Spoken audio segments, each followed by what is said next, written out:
పంచాలని vice ఛాన్సలర్లు, సైంటిస్టులు, అధికారులు, ఉన్నతాధికారులందరూ కూడా ఇక్కడ రప్పించి మీ అందరికి కూడా ఏదో క్లాసెస్ ఇచ్చి ట్రైనింగ్ ఇప్పించేటువంటి ప్రయత్నం చేస్తూ ఉన్నారు తుమ్మల నాగేశ్వరరావు గారు.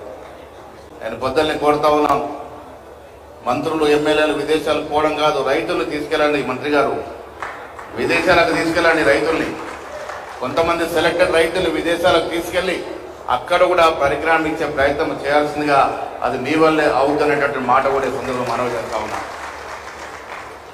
మిత్రులారా, పెద్దలు జూపల్లి గారు చెప్పినట్టుగా 10 ఏళ్లలో ఈ రాష్ట్రాన్ని అప్పుల పాలు చేసి 6.5 లక్షల కొత్త అప్పు తెచ్చి మొత్తం 7.5 లక్షల కోట్ల అప్పు మన నెత్తిన పెట్టిపోతే కూడా, ఆర్థిక నిర్బంధం విపరీతంగా ఉన్నా కూడా కాంగ్రెస్ ప్రభుత్వం, ముఖ్యమంత్రి రేవంత్ రెడ్డి గారు 6 గ్యారంటీలతో పాటు మీరు కోరుకొని సన్నబియ్య స్కీమ్ కూడా పెట్టినటువంటి ఘనత ఇవాళ రాష్ట్రంలో కాంగ్రెస్ ప్రభుత్వానికి. పేద ప్రజలు కూడా ధనికుల వల్లే సన్నబియ్యం తినాలి, ఫైన్ క్వాలిటీ రైస్ తినాలని ఉత్తమ్ కుమార్ రెడ్డి గారు ప్రణాళిక రచించి ఇవాళ సన్నబియ్యాన్ని ఇస్తున్నటువంటి సందర్భం.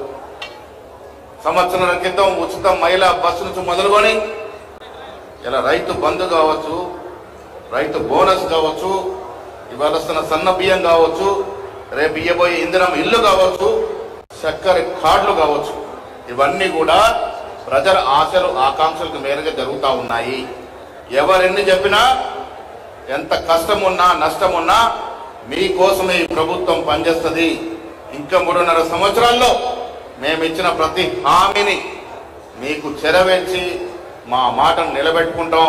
మీతో శబాషి అనిపించుకొని మళ్ళీ 90 సీట్ల మీ ముందుకు వస్తామనే మాట కూడా మనం చేస్తా ఉన్నాం. మిత్రులారా, నేను మళ్ళీ చెప్తా ఉన్నాను, చిన్న చితకర సమస్యలు ఉండొచ్చు, ఉంటాయి కూడా. ఆర్థిక నిర్బంధం ఉంది కాబట్టి కొన్ని అందకపోవచ్చు. కానీ మాట ఇచ్చి మోసం చేసే మాత్రం ఈ ప్రభుత్వంతో చేత కాదు. మాట నిలబెట్టుకుంటామనే మాట కూడా ఈ సందర్భంలో మనవి చేస్తా ఉన్నాను. వచ్చే రోజుల్లో అభివృద్ధితో పాటు సంక్షేమాన్ని నిండుగా ఇస్తున్నటువంటి ప్రభుత్వం కాంగ్రెస్ ప్రభుత్వం. ఈ జిల్లా విషయానికి వచ్చినప్పుడు ఇక్కడ ఇరిగేషన్ మంత్రి గారు ఉన్నారు. నిజాం సాగర్ 1923లో ఆనాడు నిజాం ప్రభు కట్టించినప్పుడు 2,75,000 ఎకరాల కోసం కట్టించినట్టు ప్రాజెక్ట్ అది. 29 టీఎంసీలు నీరించే ప్రాజెక్ట్ అది.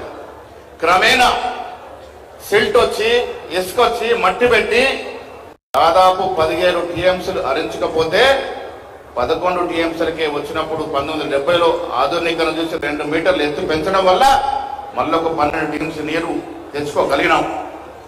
పెద్దలు ఇక్కడ ఉన్నారు, మంత్రి గారు, మీకు విజ్ఞప్తి చేస్తా ఉన్నాను, ఎంత వ్యయమైనా ఎంత ఖర్చు అయినా మీరు ఇవాళ వాగ్దానం చేయాల్సిందే. నిజాం సాగర్ ప్రాజెక్టుని డీసెడిమెంటేషన్ చేయండి, తద్వారా ఇంకొక 1,00,000 ఎకరాలు నీరు అందించిన అవకాశం వస్తుంది.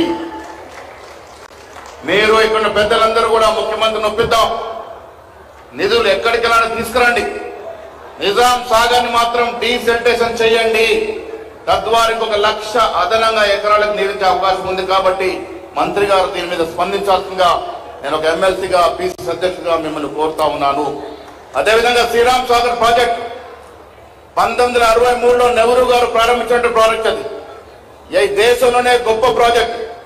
ఆనాడు 7 లక్షల పైచులకు ఎకరాలకు డిజైన్ చేస్తే ఇవాళ పివి నరసింహారావు ఇచ్చిన నిధుల వల్ల అధికరణ చెంది ఇలా 9.5 లక్షలకు పైగా మనం నీరు అందిస్తా ఉన్నాం. దాంట్లో కూడా సిల్ట్ వచ్చింది, దాంట్లో కూడా మట్టి వచ్చింది, ఇసుక వచ్చింది. అది కూడా డీసెంటేషన్ చేయండి, ఇంకొక 2-2.5 లక్షల ఎకరాలకు అదనంగా నీరిచ్చే అవకాశం ఉంటుంది. కాబట్టి వ్యయం ఎంతైనా దాన్ని మీరు ఇవాళ పోతూ మాకు మాటిచ్చి పోవాల్సిందిగా నేను ఉత్తమ్ కుమార్ రెడ్డి గారు విజ్ఞప్తి చేస్తా ఉన్నాను. ఇది ప్రజల కోసం. ఉత్తమని చెప్తా ఉన్నాను, 1923లో నిజాం సాగర్ ప్రాజెక్ట్ వచ్చినప్పుడు ఇక్కడికి ప్రకాశం జిల్లా, కృష్ణా జిల్లా, గుంటూరు జిల్లా నుంచి వచ్చి వ్యవసాయదారులు స్థిరపడి వ్యవసాయం చేయడమే కాకుండా మాకు కూడా వ్యవసాయం నేర్పించిన సందర్భం. ఇలా బాన్స్వాడ కానీ, బోధన కానీ, డిస్పెల్లో కానీ ఆంధ్ర రైతులు వచ్చి స్థిరపడినారంటే ఆనాడు యొక్క నిజాం సాగర్ యొక్క గొప్పతనం. ఎవరు నిజామే తీసుకొచ్చాడు. నిజాం హయాంలో ఎంకరేజ్ చేశాడు. నిజాం ప్రోత్సాహం చేసి తీసుకొచ్చినాడు రైతుల్ని. రైతులు వచ్చినటువంటి సస్యశ్యామలైన జిల్లా క్రమేణా పంట పడిపోతా ఉంది, నీరు తగ్గుతా ఉంది. మళ్ళీ పూర్వం రావాలి అంటే అది కాంగ్రెస్ పార్టీ వల్లే అవుతుంది, అయి తీరుతుంది. గతంలో చూసాం పనికిరాని కాళేశ్వరం ప్రాజెక్ట్. ఆన్ రికార్డు చెప్తా ఉన్నాను, పనికి రాని కాళేశ్వరం ప్రాజెక్టు కట్టి 1,25,000 కోట్లు నదిలో, గోదావరి నదిలో పోసినటువంటి పాపం కేసీఆర్ది. ఎందుకు పనికిరాని ప్రాజెక్ట్ అది? 10 సార్లు ఎత్తి పోస్తే కానీ మల్లన్న సాగర్కు నీరు రాదు. 1 ఎకరం నీరు వారాలంటే 60,000 రూపాయల కరెంటు బిల్లు అవుతుంది. ఎవరిల్లు అమ్ముకొని కడతాము? ఎవరి వల్ల సాధ్యమవుతుంది? అనాలోచితంగా ఆచరణ సాధ్యం కాని ప్రాజెక్టు కట్టి మన డబ్బంతా నీళ్లలో పోసినటువంటి పాపం. అందుకే ప్రజలు, రైతులు కాంగ్రెస్ మీద నమ్మకంతో మన అధికారం తీసుకొచ్చినారు. ఒక దూర ప్రణాళిక, ఒక పద్ధతి ప్రకారం చేసే పనులు కాంగ్రెస్ పార్టీ చేస్తుంది. కాబట్టి భవిష్యత్తులో మళ్ళీ నిజామాబాద్కి పూర్వ ధనాగార జిల్లాగా మార్చాలి అంటే అది మన వల్లే సాధ్యమవుతుంది, మన ప్రభుత్వం వల్లే సాధ్యమవుతుంది. కాబట్టి ఆ దశగా మీరు ఆలోచించాల్సిన విజ్ఞప్తి చేస్తా ఉన్నాను. 2021, 22 ప్రాజెక్ట్స్ ప్యాకేజీలు 20 అయిపోయింది. 21 ఏలో ఇంకొక 600 కోట్ల అవసరం ఉంది. మీకు ధన్యవాదాలు. మన రివ్యూ చేసినారు, నేను కూడా పాల్గొన్నాను. 600 కోట్లు ఇచ్చి కూడా 21/21 ప్రాజెక్టు కూడా 22 ప్యాకేజీని కూడా మీరు ఆదుకోవాల్సిందని విజ్ఞప్తి చేస్తా ఉన్నాం. ఇవాళ నిజామాబాద్కు వచ్చినారు ఉత్తమన్న, నిజామాబాద్కు వచ్చినారు. ఈ వరలను ఇచ్చిపోవాల్సిందే.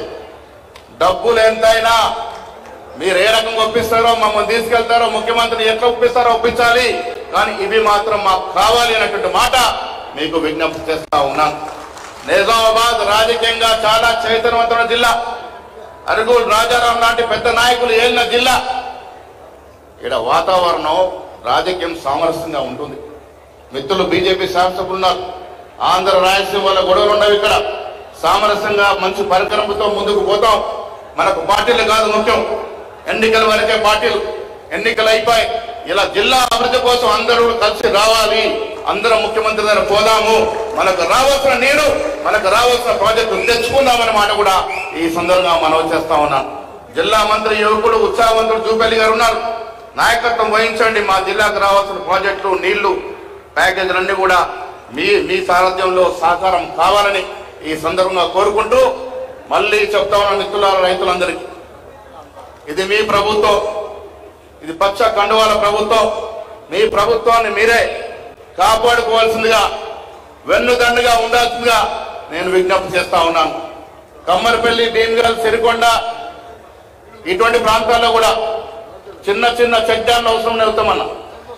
చాలా చిన్న ఖర్చుతో కూడా చెక్ డ్యామ్స్ అవసరం ఉన్నాయి. వాటి కూడా ఇవ్వాల్సిందిగా విజ్ఞప్తి చేస్తూ ఈ జిల్లాకి పూర్వ వైభవం తీసుకురావడానికి మీరందరూ కూడా సహకారం చేయాల్సిందిగా విజ్ఞప్తి చేస్తూ సెలవు తీసుకుంటా ఉన్నాను.